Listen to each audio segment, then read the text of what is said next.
रोहन चुपचाप उसकी बात सुनता रहा। फिर उसने कहा, तुम्हें जो सोचना है सोचो, लेकिन इतना जान लो कि तुम मेरी दुनिया का सबसे खूबसूरत हिस्सा हो। मैं कभी तुम्हें तकलीफ नहीं देना चाहता था। उस रात रोहन ने फैसला किया कि वह अनन्या को स्पेस देगा। वह अपनी कहानी पर ध्यान देने लगा और अनन्या से दूरी बनाए रखी। दिन गुजरते गए और अनन्या को एहसास हुआ कि वह रोहन को मिस कर रही है। शायद मैंने उसे गलत समझा, शायद मुझे उससे बात करनी चाहिए। लेकिन जब उसने रोहन को मैसेज किया तो कोई जवाब नहीं आया। कुछ दिनों बाद अनन्या ने अपनी बिल्डिंग के नीचे रोहन को देखा। वह किसी किताब पर साइन कर रहा था।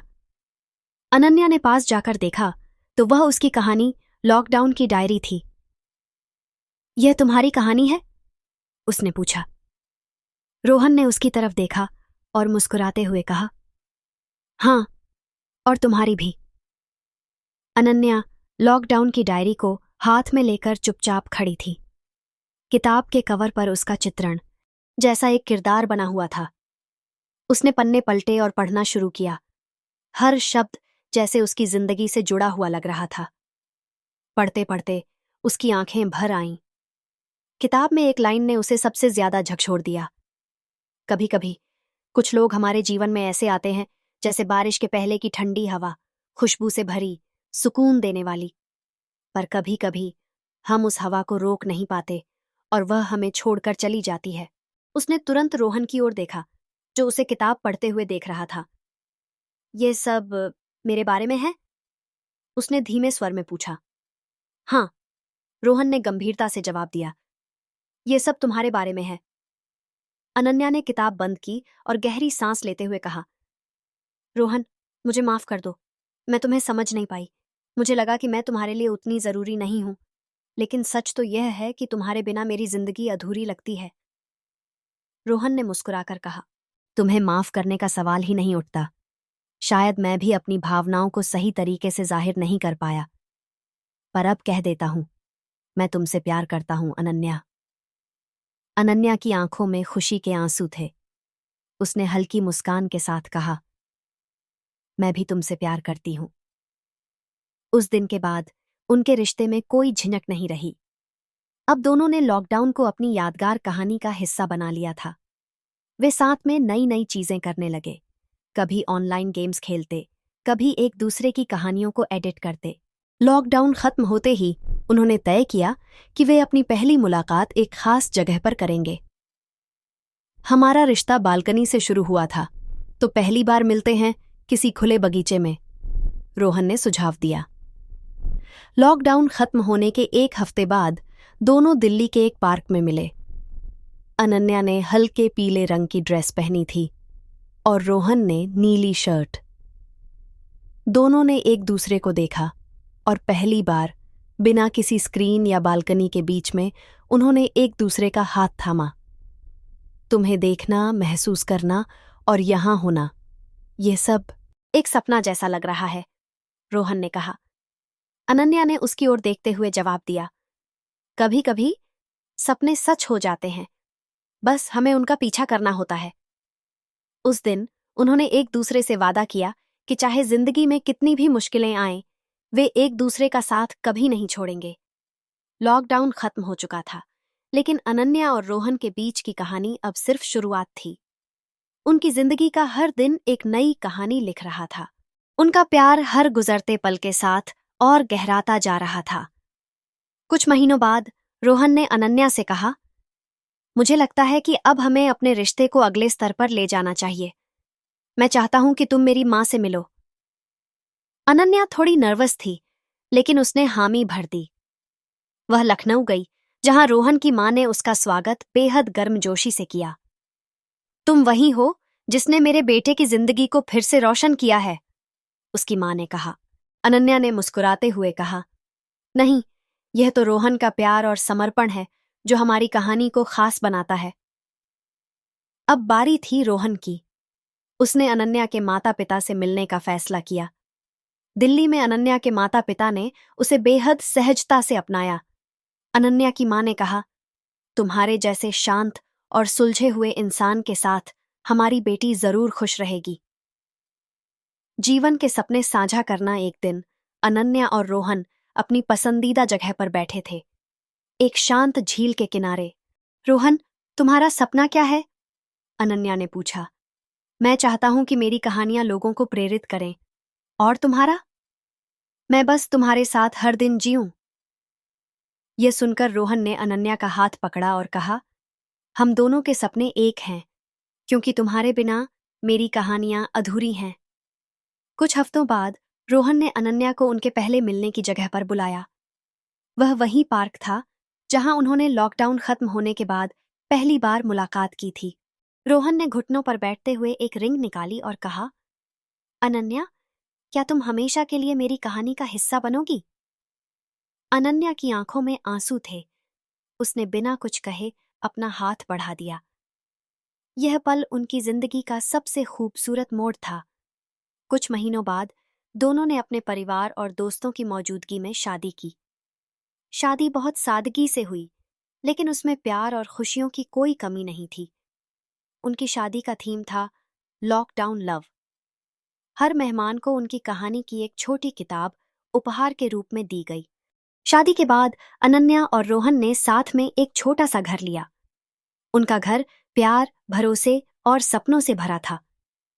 रोहन ने अपनी नई किताब पर काम शुरू किया और अनन्या ने अपने कुकिंग शौक को एक ऑनलाइन चैनल में बदल दिया। एक दिन अनन्या ने रोहन को बताया, हमारी जिंदगी में एक और सदस्य आने वाला है।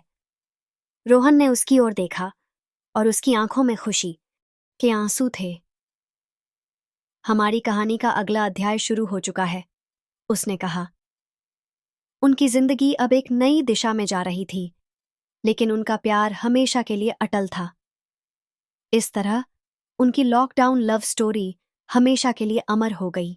शादी के बाद अनन्या और रोहन की जिंदगी नए अनुभवों से भरी हुई थी। उनके प्यार ने उन्हें एक नई यात्रा पर ले जाया, जहां हर दिन सीखने और साथ बिताने के नए पल लेकर आता। शादी के कुछ महीने बाद रोहन और अनन्या ने एक छोटा सा घर खरीदा। घर ज्यादा बड़ा नहीं था, लेकिन उनके सपनों और प्यार से भरपूर था। यह जगह हमारे प्यार की तरह है, साधारण लेकिन अनमोल, रोहन ने कहा। अनन्या ने मुस्कुराते हुए जवाब दिया, हाँ, और इसे हमारे साथ से खास बनाते हैं। दोनों ने मिलकर घर को सजाया। हर दीवार पर उनकी पसंद का रंग और हर कोने में उनकी यादें बस गईं। रोहन ने अपनी नई किताब टुगेदर फॉरएवर पर काम शुरू किया। इस बार यह कहानी उन कठिनाइयों पर आधारित थी जिनका उन्होंने सामना किया था और जिनसे उन्होंने प्यार को और मजबूत बनाया। दूसरी ओर अनन्या ने अपनी पाक कला के शौक को एक छोटे व्यवसाय में बदल दिया।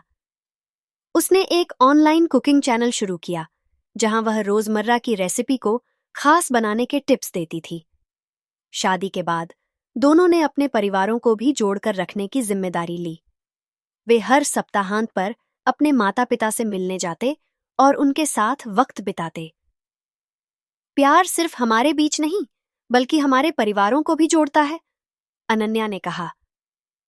एक दिन अनन्या ने रोहन को बताया कि वे दोनों जल्द ही माता पिता बनने वाले हैं। ये खबर सुनकर रोहन की खुशी का ठिकाना नहीं रहा। हमारी जिंदगी में एक और कहानी जुड़ने वाली है, उसने कहा। अनन्या और रोहन की जिंदगी शादी के बाद नई ऊंचाइयों पर पहुंच चुकी थी। उनका प्यार हर गुजरते दिन के साथ गहराता जा रहा था। अब उनके जीवन में वह पल आने वाला था जिसने उनकी कहानी को और भी खास बना दिया। जब अनन्या ने अपनी प्रेगनेंसी की खबर रोहन को दी, तो उसकी खुशी का ठिकाना नहीं रहा। हमारी कहानी का सबसे खूबसूरत अध्याय शुरू होने वाला है, रोहन ने कहा। दोनों ने मिलकर अपने आने वाले बच्चे के लिए तैयारियां शुरू कर दीं। उन्होंने बच्चे के कमरे को सजाया, जिसमें हल्के पीले और सफेद रंग की थीम थी। रोहन ने अपनी किताबें और अनन्या ने अपने किचन टिप्स छोड़कर पूरी तरह से इस पल का आनंद लेना शुरू कर दिया। इस दौरान रोहन ने अपनी किताब टुगेदर फॉरएवर के लिए एक बड़े पब्लिशर के साथ कॉन्ट्रैक्ट साइन किया। उनकी किताब ने बाजार में आते ही सफलता के झंडे गाड़ दिए। दूसरी तरफ अनन्या का कुकिंग चैनल भी तेजी से लोकप्रिय हो रहा था, लेकिन इन सब के बीच दोनों ने अपने रिश्ते को प्राथमिकता दी। उन्होंने तय किया कि चाहे करियर कितना भी महत्वपूर्ण क्यों न हो, वे एक दूसरे के लिए हमेशा समय निकालेंगे। रोहन और अनन्या ने अपने परिवारों के साथ रिश्ते को मजबूत बनाया।